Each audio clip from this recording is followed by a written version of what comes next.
Okay, so we're starting the French Revolution section on page 35 of the mega packet. So, what were the causes of the revolution? We'll look at those. And a question that you might encounter, or one of the connections that's often made is, well, how is it influenced by the Enlightenment?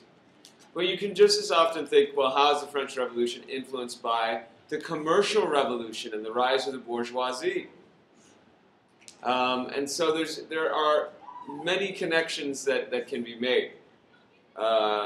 Obviously, Enlightenment ideas about how the government should act and what rights people should have are very influential.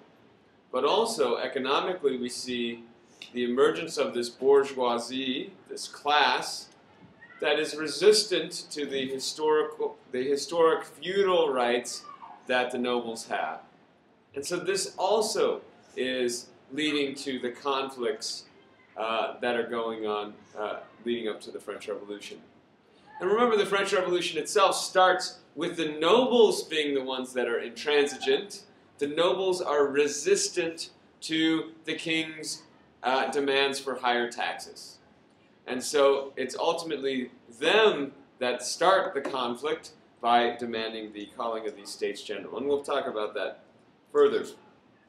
What factors shaped the course of the revolution? In other words, why does the revolution go on such a dramatic, radical direction? And then why does it swing back in a more reactionary direction? So we need to sort of understand why it goes that way. And related to this is, how did different socioeconomic groups affect the direction of the revolution? Often we'll see this discussion about nobles and then these other groups, the bourgeoisie and the sans-culottes, right? The urban poor, the urban workers in Paris. And so how are they affecting the revolution, and what role do they play in radicalizing it? Then finally, questions about Napoleon. Did Napoleon champion the revolution, or did he end it? And we debated that and discussed it, but that's just a question that you want to think about. How is Napoleon spreading revolutionary ideas across Europe? Because that's ultimately his big impact. He's spreading these French ideas of liberty and constitutions across Europe. But also, how is he not, how is he as a dictator, more or less, not living up to some of the ideas that were espoused during the French Revolution? And finally, what was the legacy of the revolution? What did it accomplish? Why is it such a turning point in history? And so we want to make sure that we understand those fundamental questions. So the background to the crisis, we'll quickly go through this. The Enlightenment we discussed, and so we need to know these ideas. Some people say that it was Voltaire and his ideas that, the government needs to allow free speech and should not be censoring and should grant people rights. Rousseau's idea of the general will. And so there's these questions that, are these ideas, the ideas of the philosophers, do they set off this reaction against the king and his power? And many historians, make that connection. But on the other hand, there are other issues as well. But how do we know the Enlightenment plays a role in causing the French Revolution? Well, we know that many of the people who are acting during the French Revolution are using ideas that Enlightenment philosophers first espoused. So they themselves are espousing these ideas about what the government should do, how the government should act, what the role of the government is, that thinkers like Montesquieu or Rousseau were also articulating during the Enlightenment. Okay, and so a great example of that is how Robespierre is discussing these ideas about the general will and how the revolution must do these things to create this new ideal French state, and is sort of, using the ideas of Rousseau when making his arguments about the need to create a society of virtue and how people need to submit to the general will to create that ideal society. Okay, now moving on. The Ancien Regime. This is basically our term for the ancient regime. So the old feudal order, more or less, right, that we've been talking about from the beginning, that was set up in the Middle Ages. Basically, the rights of the nobles over their peasants. And so some of those rights included these noble privileges, which included the nobles forcing the peasants to work the robot, which was a forced labor. And I think there's actually a different term for the robot in France. Do you remember the term? I forget what it was. And of course, we also have these feudal dues that people are forced to pay. Remember, the peasants are the ones that have to pay the taille, T-A-I-L-L-E, right, this tax on land. The peasants are the ones that are forced to do that. It's a noble privilege that they're exempt from this tax on the land. And so the nobles have these historic rights as a result of the feudal agreements that were made centuries before by the kings and their vassals.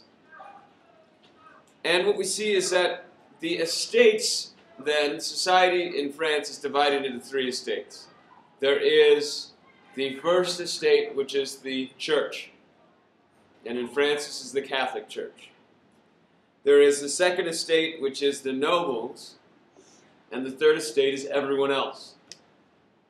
Now, the nobles are divided amongst themselves. There's two types of nobles. The nobles of the sword, who are the nobles that are descended from those historic feudal vassals who basically were defenders of the king during the Middle Ages. And so their historic role was to defend the king. Now, of course, with the rise of new monarchs and all sorts of new military technology, now the king has his own private army and doesn't rely on them anymore.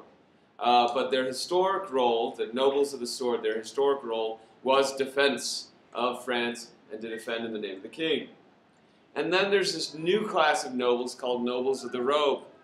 Nobles of the robe are those people that have earned their position or bought their position and been granted this by the king. And so Louis XIV, for example, would grant all sorts of noble titles to people, partly to raise money, and partly because he brought in outsiders to work for him so that they would be loyal to him, and he granted them noble titles. And so the nobles of the robe are a new class, or newer nobles, and there's often some resistance between the nobles of the sword and nobles of the robe. At this time, those of you who are still parked in the Riverside Mall, now, the third estate then is made up of everyone else, and by third estate we mean what, 97% of the population? Maybe 95. It's very high. So now, of that, the majority is peasants. Okay, peasants are the majority of the population in France, and so they're the majority of the third estate. Then we've got a large number of urban workers. These are the people in the cities, the towns dwellers. Okay, many of them are these poor people, bricklayers, construction workers. Some of them are what we call the petite bourgeoisie, the sort of small bourgeoisie, maybe shopkeepers, people that own workshops and therefore produce things in those workshops. And then, of course, then we've got the bourgeoisie. And the bourgeoisie is the leading group in the third estate. They're educated, and they're educated, and they are professionals of some kind. So the bourgeoisie include people like lawyers, who will play a large role in the French Revolution because they're the ones that will be drafting new laws and arguing for different laws. But also doctors would be part of the bourgeoisie, and most prominently those businessmen, the merchants, and the businessmen, the merchants, those people involved in trade and commerce, and finance, bankers. These are prominent individuals in the bourgeoisie.